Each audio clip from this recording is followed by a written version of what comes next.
2017년 잘 마무리하시고, 그리고 하나님께서 주시는 말씀으로 2018년도 잘 맞이하셔서 주님이 주시는 늘 그 은혜의 대로 가운데 서 계시는 여러분들, 그래서 행복함을 누리시는 새해 되시기를 축복합니다. 지금 우리는 분단의 시기 가운데 우리는 살아가고 있습니다.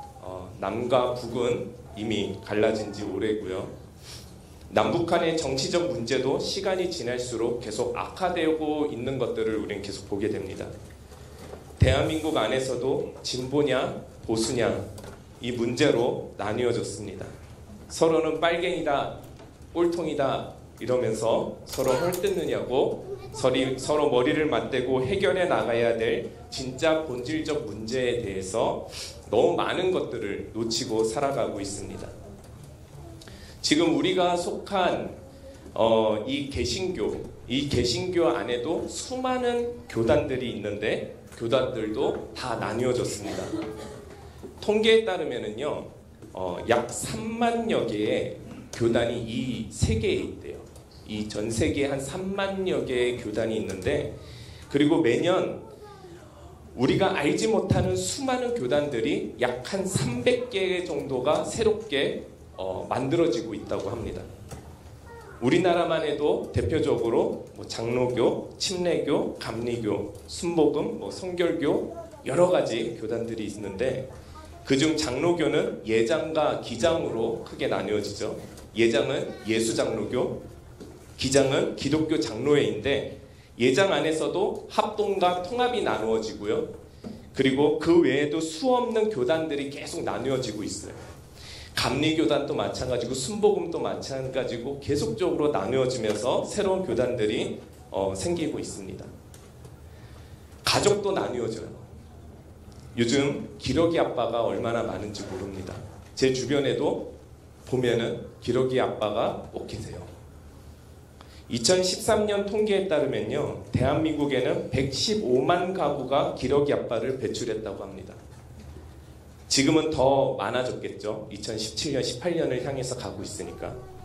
이는 이혼율과도 연결되고, 그리고 자식과의 단절, 사회와의 단절과도 또 연관이 있다고 합니다. 몇 가지 예이기는 하지만은 대한민국에 있는 단체라고 하는 곳을 우리가 한번 볼 수 있으면 좋을 것 같아요. 분열과 분단이 일어나지 않는 단체가 없을 정도입니다. 회사가 나누어지는 이유는 대부분은 이익으로 모였다가 이익이 끝나면은 다 또 흩어지는 것이죠. 가족이 나누어지는 이유도 자식의 학업적 이익 때문에 그렇게 나누어집니다. 이 대한민국이란 나라도 마찬가지고 교회들도 다 마찬가지입니다. 이런저런 나름대로의 그 합리적 이유로 인해서 다들 나누어지고 있습니다. 아이 교육을 위해서 기러기 아빠가 되겠다라는 말은 나름대로의 합리적 이유를 갖고 있습니다. 서로의 사상이 다르기 때문에 남북이 나누어진다라는 것도 나름대로의 합리적 이유를 가지고 있습니다. 기독교 교단들이 신학적 관점이 다르다라는 이유로 서로 계속 나누어지는 것도 다 나름대로의 합리적인 이유가 다 있는 거예요. 근데 저는 여기서 이제 궁금한 점이 하나가 있는 거죠. 이 땅은 우리에게 계속 합리적인 요구를 요청해 올 거라는 거예요. 세상은 법으로 운영이 되고 있습니다. 근데 그 법으로 세상을 운영하고 있는 이 세상이 그 법으로 인해서 완전해집니까? 법을 만들면은 법을 악용하는 사람들이 분명히 또 생겨나게 마련이죠. 그래서 또 다른 법을 만들면 그 법을 다시 또 악용하는 법이 또 생기는 거예요. 심지어 법이 있어도 자신의 명분과 합리성을 정당화해서 법을 지키지 않는 사람들도 있죠. 사람들은 합리적 생각이 세상을 바꿀 수 있다라고 생각합니다. 여러분도 그렇게 생각하십니까? 세상도 아직 법으로 바뀌지 않고 있는데 새로운 법이 나와도 역시 문제는 계속적으로 발생될 것이다라는 이야기입니다. 법은 우리가 살아가는 데 있어서 최소한의 장치이지 그 법이 우리를 완전하게 할 수 없다라는 사실입니다. 하나님께서는 성경을 통해서 우리에게 이런 말씀을 주십니다. 너희는 이 세대를 본받지 말고 오직 마음을 새롭게 함으로 변화를 받아 하나님의 선하시고 기뻐하시고 온전하신 뜻이 무엇인지를 분별하도록 하라. 지금껏 우리는 이 시대를 변화시키겠다고 하면서도 이 시대의 운영 방식을 그대로 본받으면서 살아왔다라는 것입니다. 교회는 덩치가 커짐으로 세상적 운영 방식의 시스템을 가지고 와서 운영하기 시작했습니다. 성경은 마음을 새롭게 함으로 변화를 받는 것이 우선이라고 이야기를 합니다. 그래야만 하나님의 온전하신 섭리가 무엇인지를 분별할 수 있다라고 성경은 우리에게 이야기하고 있습니다. 하지만 그럼에도 여전히 우리는 내가 배운 것이 최고의 지식인 양 착각하면서 그것이 나와 내 가족과 내 공동체를 완전하게 할 것이라는 생각 가운데 살아가기도 하고, 그 지식이 때로는 내 공동체와 내 교회를 어렵게 하기까지 한다라는 사실입니다. 세상에서 그래도 가장 안전하다라는 장치인 민주주의 역시도 세상을 지금 변화시키고 있지 못하고 있습니다. 장치가 문제가 아니라 항상 사람의 본성과 죄성이 그 장치를 악용함으로 문제를 일으켜 왔다라는 것입니다. 하나님의 주신 그 율법이 문제가 있지 않았습니다. 그 율법을 악용하는 사람이 문제였던 것입니다. 요즘 목사로서 살아가기가 참 어려운 세상 가운데 살아가고 있습니다. 어디 거리에 나가서도 목사라고 이야기하기가 참 어려운 시대 가운데 살아가고 있습니다. 심지어 훌륭한 목사가 어떤 목사냐고 묻는다면 세습을 하지 않는 목사라고 이야기할 정도입니다. 그런 좋은 목사는 무엇이냐고 물어보면 성추행하지 않는 목사가 좋은 목사라고 이야기하는 정도입니다. 여러분, 이렇게 안 한다고 해서 훌륭한 것도 아니고요, 좋은 것도 아닙니다. 이건 사회적 통념상으로 볼 때에도 법을 잘 지키는 것이 훌륭하고 좋은 것이 아니라 법을 잘 지킨다고 해가지고 더 훌륭하던가 더 좋은 것이 아니라 그냥 기본을 하고 있다는 것이죠. 사랑하는 우리 심플교회 성도 여러분, 교회는 섭리적 공동체임을 믿으시기 바랍니다. 세상을 통해서 우리는 지금 계속 배워가야 합니다. 합리적 방법으로 접근한다고 해서 그 합리적인 것이 세상을 바꿀 수 있고 온전케 하지 못한다는 것을 우리 그리스도인들은 빨리 깨달아야 합니다. 세상도 법으로 온전케 통치가 되지 않는데 그것이 교회 안에 적용된다고 해서 교회가 온전해지지는 않습니다. 제가 잘 아는 목사님이 심호하는 교회가 하나 있었어요. 그 교회는 모든 운영을요, 정관을 갖고 운영하는 교회였습니다. 모든 것을 정관으로 운영을 하니까 교회가 모든 것이 투명한 거예요. 그래서 교인들 모두가 불만이 없는 교회로 만들자 해가지고 정관으로만 움직여지는 교회를 세웠습니다. 모든 것을 다수결과 민주적인 절차로서 교회를 운영해 나가기 시작했습니다. 그것이 가장 합리적이고 교회가 건강할 수 있는 법이라고 생각했습니다. 처음 몇 명으로 시작됐던 그 교회가 그런 뜻과 의식을 가진 여러 성도들이 모이면서 100명, 150명, 200명이 모이기 시작했습니다. 다들 새롭고 건강한 모델이라고 해서 모이기 시작합니다. 근데 그때 이제 그 교회에서 문제가 일어납니다. 사람들이 그 정관을 이제 악용하기 시작하는 거예요. 정관이 문제가 있는 것이 아니라 정관을 악용하는 사람이 문제인 것입니다.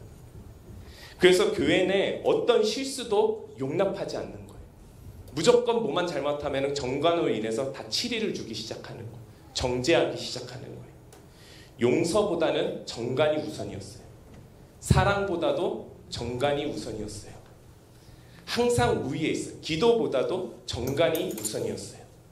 결국 목사님도 정관으로 인해서 민주적 절차에 의해서 교회에서 쫓겨나게 되고 그 교회는 분열에 이르게 됐습니다. 예수님은 십자가의 사랑을 완성하기 전에 제자들에게 이런 말씀을 하십니다. 내가 너희에게 새 계명을 준다고 말씀하세요. 그러면서 이런 말씀을 하십니다. 내가 너희를 사랑한 것처럼 너희도 서로 사랑하라. 너희가 서로 사랑하면 이로써 모든 사람이 너희가 내 제자인 줄을 알게 될 것이다. 또 말씀하세요. 네 마음을 다하고 목숨을 다하고 뜻을 다하여서 주 너의 하나님을 사랑하라 하였으니 이것이 크고 첫째 되는 계명이고 둘째도 그와 같으니 내 이웃을 내 자신과 같이 사랑하라. 이것은 이 두 계명이 이 율법과 선지자의 강령이니라. 사랑은 눈에 보이지 않아요. 서로 사랑하자고 이야기하면은 너무 뜬구름 잡는 이야기라고 이야기하시는 분들이 많아요. 너무 이상적이고 현실적이지 않다라는 생각을 가지는 것이 우리의 모습입니다. 그리고 상대가 먼저 잘못했다고 생각이 들면은요, 관계가 나누어지더라도 별로 용서하고 싶지 않습니다. 화해하고 싶지 않습니다. 용서하고 먼저 다가가려고 하면은 내 마음속에 먼저 드는 생각이 무엇인 줄 아십니까? 부당하다. 이건 합리적이지 않다라는 생각이 먼저 옵니다. 그러나 성경 66권의 완성은 바로 사랑과 용서라는 사실입니다. 세상의 논리로 따지자면은 굉장히 비논리적인 책 중에 하나이고 비합리적인 책이고 굉장히 이상적인 책 중에 하나인 것이 성경입니다. 저렇게 바보같이 살아도 세상에서 살아남을 수 있을까? 의심이 들 수도 있습니다. 그런데 오늘 본문에서요, 베드로가 예수님께 이런 고백을 하는 거예요. 7번을 용서하겠다라는 거예요. 저는 그냥 베드로의 기준으로 봐서는 이 7번도 대단하다고 생각이 들어요. 한 사람이 나에게 동일한 반복의 잘못을 하는데 사실 저 같으면 한 2번, 3번 하다가 그냥 안 만날 것 같아요. 근데 베드로는 7번을 딜을 했다라는 거예요. 7번을 제가 용서하리까 하면서 얼마나 잘난 척을 떨었겠어요. 하나님 예수님 앞에서. 그런데요, 우리 주님은 완전히 비합리적 요구를 하시는 거예요. 뭐라고 말씀하시냐면요, 7번 하고요, 70번이 이르더라도 용서하라는 거예요. 70번씩 7번 하면은 몇 번을 용서하는 것 줄 아십니까? 490번을 용서하라는 거예요. 숫자로만 따지자면 한 사람이 같은 잘못을 490번을 해도 용서하라는 거예요.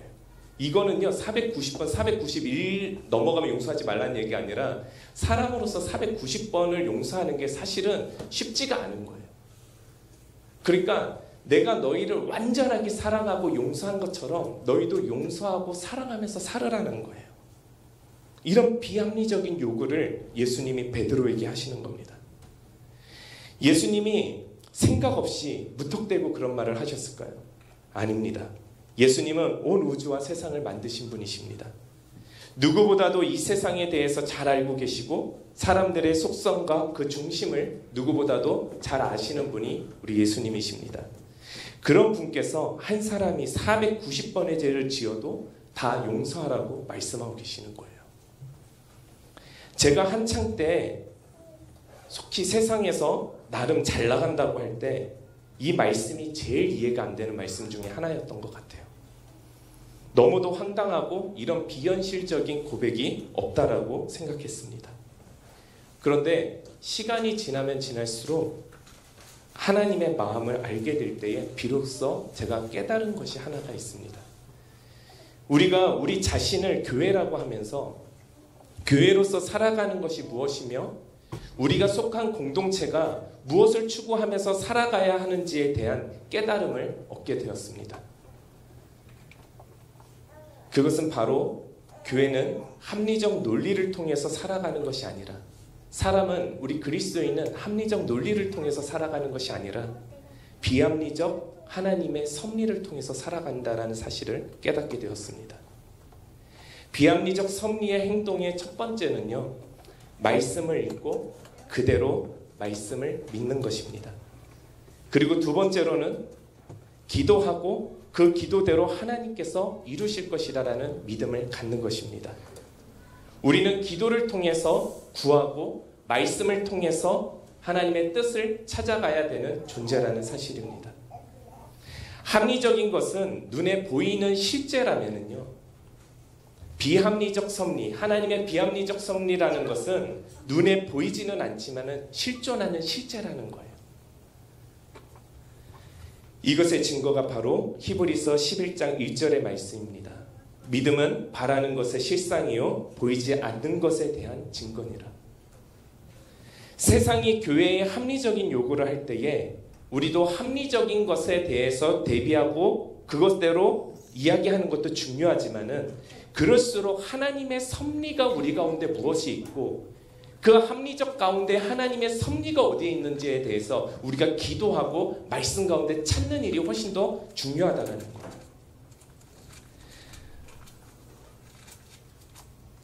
그냥 비합리적인 것은요, 비난받을 만합니다. 하지만 하나님의 섭리가 이 비합리적인 것과 만나게 됐을 때 어떤 일이 벌어지는지 여러분 아십니까? 그때 우리에게 주어지는 것이 바로 은혜라는 것이에요. 우리의 이성적 생각으로는 하나님의 은혜를 생각할 수는 있지만은 받기가, 우리가 그걸 경험하기가 어렵습니다. 하지만은 세상이 말하는 그런, 정말 세상이 너희들은 정말 바보같이 살아가는구나 라고 이야기할 정도의 그 비합리적 그 섭리 가운데 우리가 실천하고 살아가게 될 때에 하나님의 은혜가 우리 가운데 나타나게 된다는 것이죠. 그 은혜를 우리는 가볍게 여겨서는 안 됩니다. 그 은혜를 우리의 이웃과 나누면서 살아가야 된다는 사실입니다. 합리적인 사고는 굉장히 중요합니다. 그러나 그것만으로는 어렵다라는 것을 말씀드리는 겁니다. 기도와 말씀이 합리적 사고와 함께할 때 합리성을 뛰어넘는 비합리적 은혜가 임하게 된다는 사실입니다. 세상은 논리로만 살아가는 것이 아닙니다. 예수님께서 몸소 보여주셨던 그 섬김과 나눔으로도 살아가야 합니다. 사람을 세상이 말하는 구속으로만 구속해서는 안 됩니다. 사랑으로 이루어지는 구원으로서 사람을 대해야 합니다. 우리가 이 원리를 깨닫고 이것을 이해하고 행동하면서 살아가게 될 때에 비로소 우리는 세상 가운데 빛으로 맛을 내면서 살아갈 수 있게 된다는 사실입니다. 저는 사업을 할 때에, 초창기 때에 굉장히 논리적인 사람이었습니다. 대학교 때 제 별명이요, 양말빨이었어요. 이게 뭔지 아십니까? 예, 저랑 말싸움 하면은 이길 수 있는 사람이 없었어요. 운전을 하다가요, 옆차가 갑자기 확 끼어들고 들어오면은요, 상대방이 잘못한 것을 엄격한 잣대로서 충고해 줄 수 있는 그런 사람이었습니다. 엄청 쏘아붙였죠. 그러나 제가, 우리 아내가 증인인데, 저는 결혼을 하고 나서 단 한 번도 운전하면서 욕을 한다던가 다른 사람에게 시비를 건 적은 없습니다. 그 이유가 있었어요. 제가 그리스도의 부름을 받고요, 그리고 내가 목사 안수를 받게 될 때에 그 받은 날에 저에게 찾아온 질병이 있었어요. 그게 뭐였냐면은 바로 공황장애라는 거였어요. 와, 앞에 막 수천 명이 앉아 있는데 숨을 못 쉬겠는 거예요. 그리고 끝나고 나서 점심 약속도 있고 차도 마시러 가고 사람들이 꽃다발을 들고 저한테 막 꽃다발을 들고 오는데 기관총을 들고 달려오는 것처럼 너무 무서웠어요.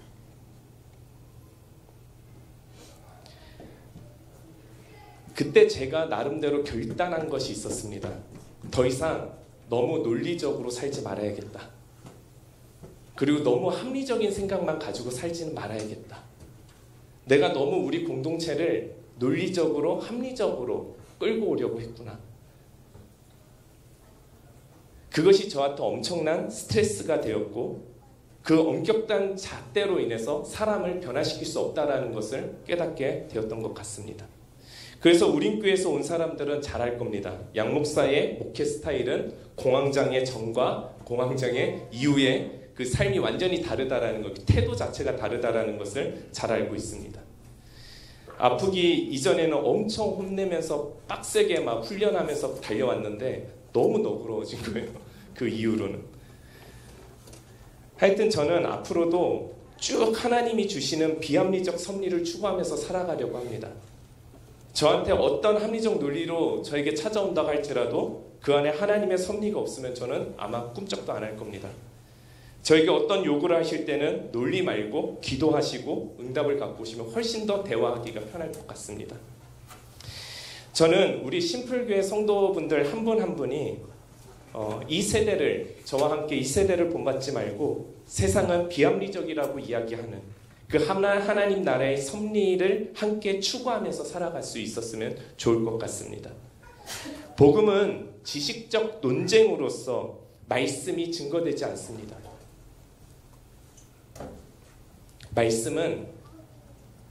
말씀의 증거는요, 바로 우리의 삶입니다. 지식과 논리로 복음이 전달될 것 같습니까?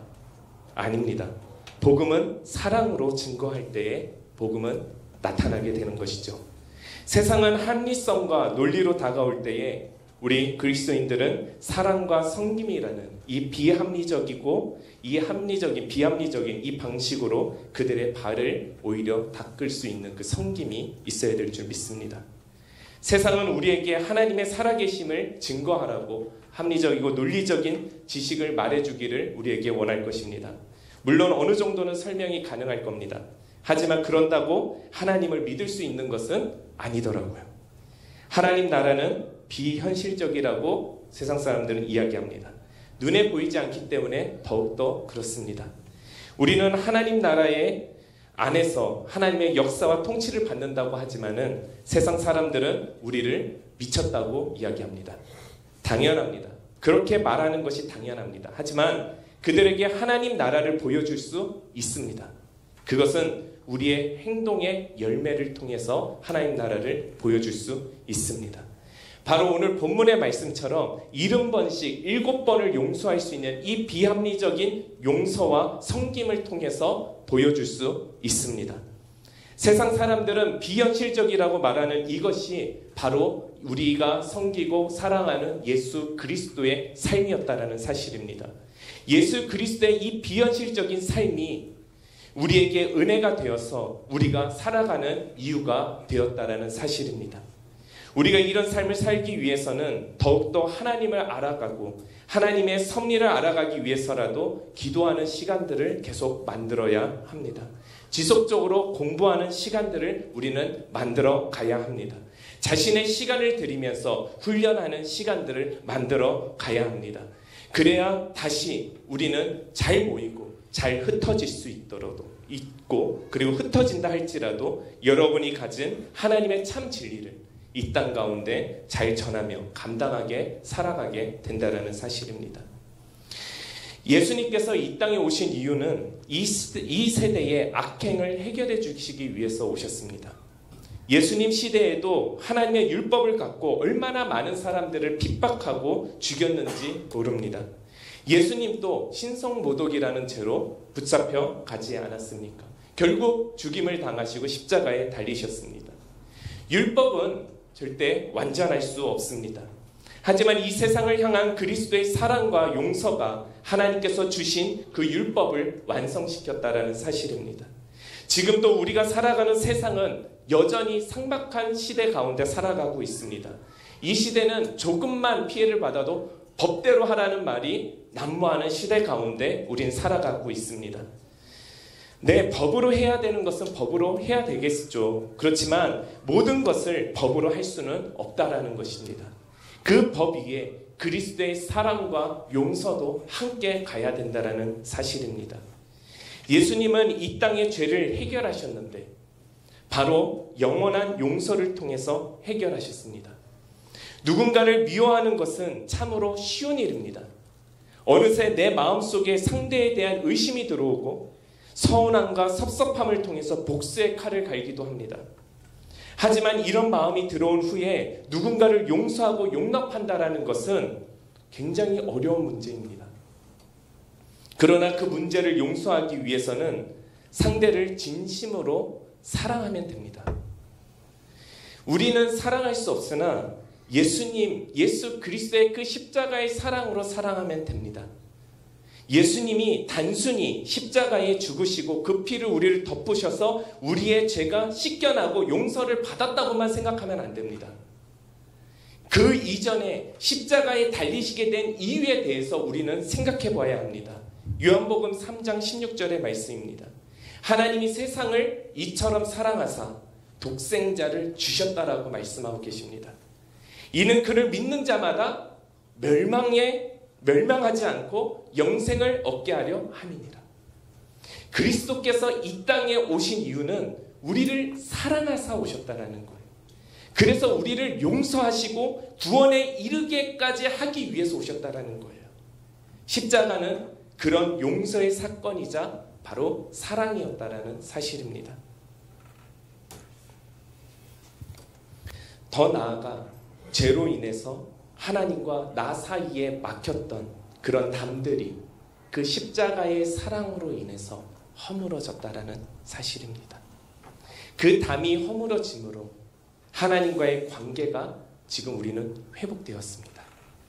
그리고 그 십자가를 통해서 우리에게 이제 말씀하시는 거예요. 뭐라고 말씀하시는지 잘 들어보십시오. 내가 너희를 용서한 것 같이 너희도 서로를 용서하고 사랑하라. 십자가를 통해서 몸서 사랑의 메시지를 우리 가운데 보내신 거예요. 그래서 이 세상은 십자가를 뛰어넘는 사랑이라는 것은 존재하지 않습니다.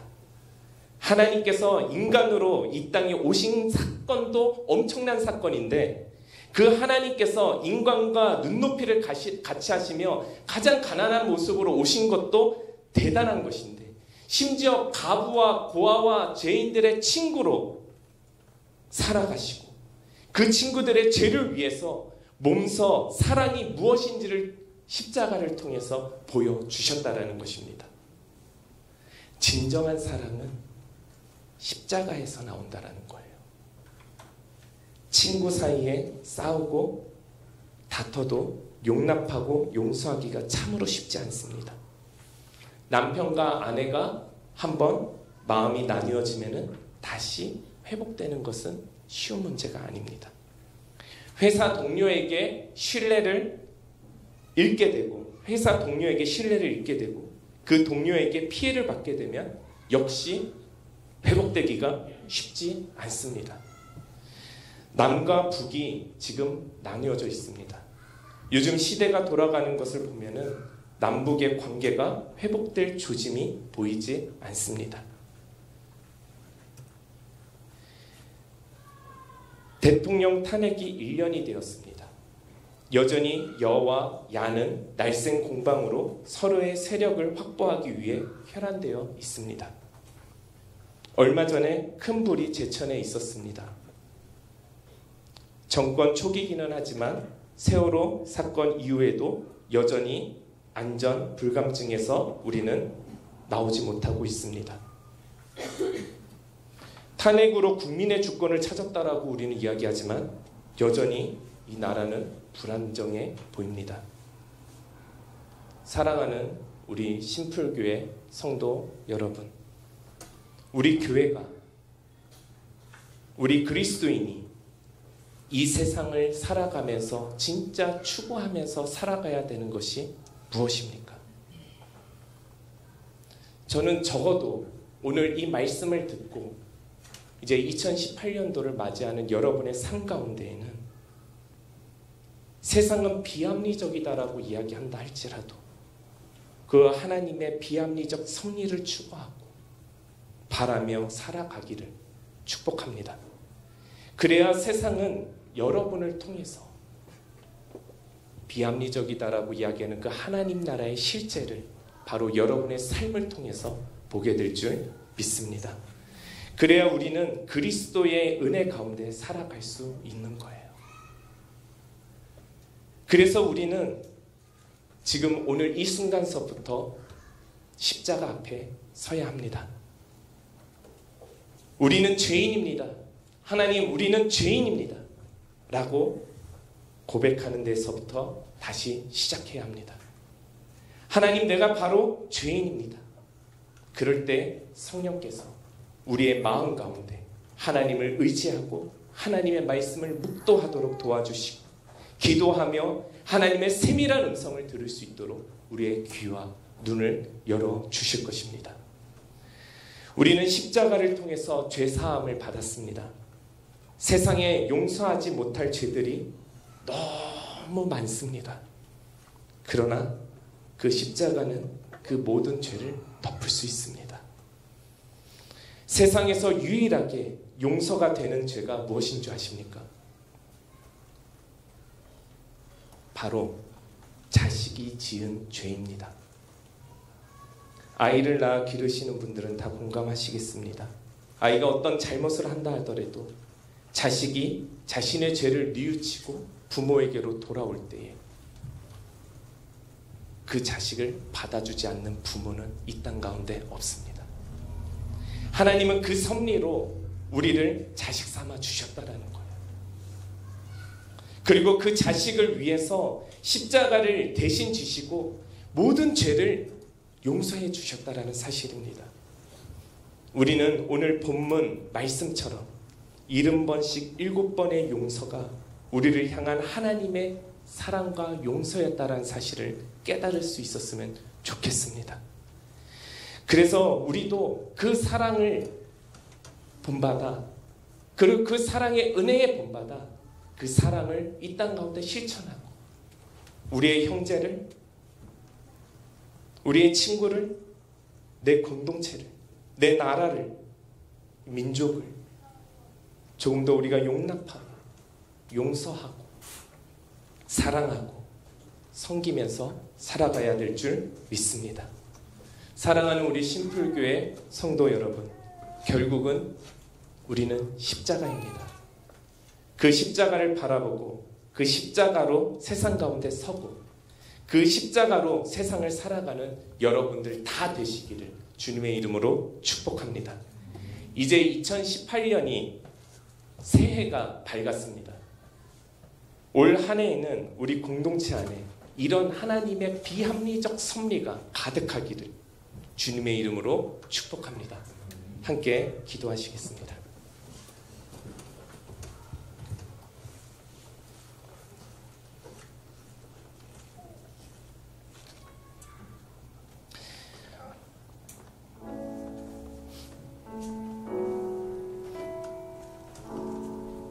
우리가 오늘 하나님께서 나에게 주시는 이 말씀을 함께 붙들고 기도하며 나아갔으면 좋겠습니다.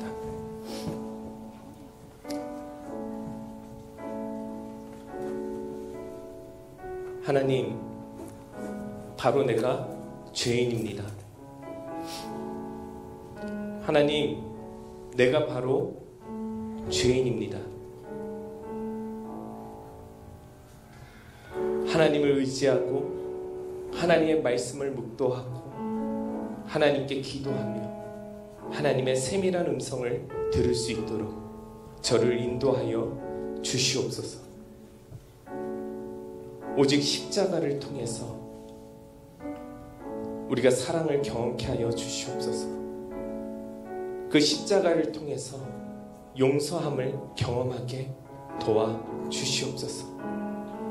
그래서 주님이 우리를 사랑하시고 용서하였던 것처럼 우리도 2018년 이 어려운 시기 가운데 우리가 세상의 방법으로 세상을 살아가려고 몸부림치기보다는 정말 하나님의 말씀적 이 본질을 가지고 이 기초를 가지고 어쩌면 세상 사람들이 우리에게 참 너는 비합리적이야, 비현실적이야, 이 말을 듣는다 할지라도 더욱더 섬기고 사랑하고 용서하고 용납하고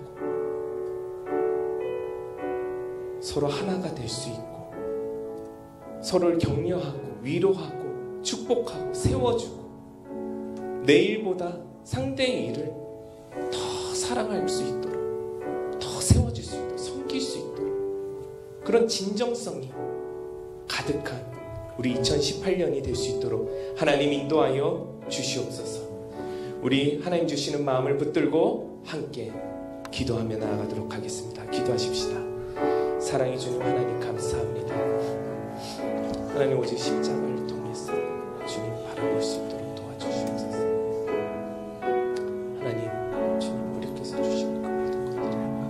하나님 정말 크신 하나님의 사랑 가운데 나타날 수 있도록 주께서 도와주시옵소서. 하나님의 사랑과 하나님의 정말 그 크신 아버지 우리 가운데 나타날 수 있도록 하나님 도와주십시오. 그래서 우리의 삶을 통해서, 우리의 용서를 통해서, 우리의 사랑을 통해서 세상에 하나님의 나라를 볼 수 있도록, 하나님이 지으신 그 천국을 볼 수 있도록, 이상이 아니라 실체임을 아버지 볼 수 있도록 아버지 우리를 붙들어 주시옵소서. 우리에게를 인도하여 주시옵소서.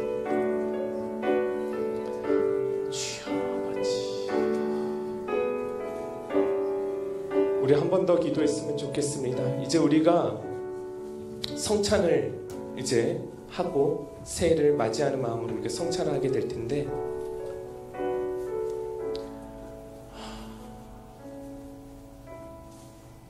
정말 그 예수 그리스도의 그 십자가를 이 성찬을 통해서 우리가 경험할 수 있었으면 좋겠습니다. 죄인이라는 그 고백으로 이 앞에 서지만은 이 성찬을 통해서 내 자신이 온전한 하나님의 사랑과 용서함을 경험할 수 있었으면 좋겠습니다. 그래서 그 용서함으로 이 세상 가운데 설 수 있었으면 좋겠습니다. 하나님, 이 성찬 가운데 함께하여 주시옵소서. 함께 기도하며 나아가겠습니다. 기도하십시다.